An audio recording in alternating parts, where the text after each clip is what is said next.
కాణిపాకం శతాబ్దాలుగా అపారమైన కీర్తి ప్రతిష్టలతోటి ఇవాళ పరమ వైభవంగా ఒక దేవాలయంగా ప్రసిద్ధి పొందింది.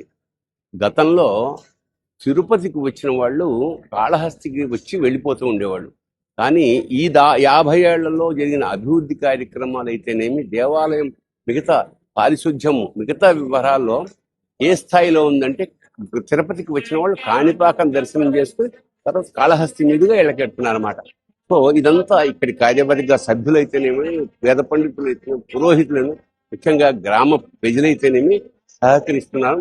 భవిష్యత్తులో కూడా, ఎందుకంటే వినాయకుడికి మనకి ఆది దైవం అంటారు. ఏ మంచి పని ప్రారంభించినా వినాయకుడితో ప్రారంభిస్తాం. అలాగా ఇవాళ కాణిపాకం వినాయకుడు కొన్ని కోట్ల మంది భక్తుల హృదయాల్లో స్థిరస్థాయిగా కొలువై ఉన్నాడు. కాబట్టి తప్పకుండా విశేష సంఖ్యలో కాణిపాకానికి కాణిపాకం గురించిన ఒక ఐతిహ్యం ఉన్నది.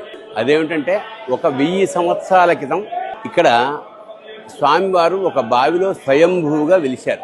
వాళ్ళు చెప్పడం ఏంటంటే, 3 సోదరులు ఈ బావి తవ్వే క్రమంలో ఒక అంధుడు, ఒక చెవిటివాడు, ఒక మూగవాడు తవ్వే క్రమంలో గడ్డపార దెబ్బ తగిలి కాస్త రక్తం స్రవించింది.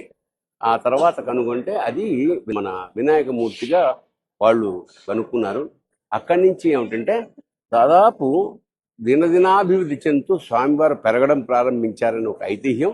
దాదాపు అప్పటి నుంచి, అంటే నాకు దాదాపు 50 ఏళ్ల క్రితం ఇక్కడికి వచ్చినప్పటికీ ఇప్పటికీ ఇక్కడ విశేషమైన అభివృద్ధి జరిగిందన్నమాట.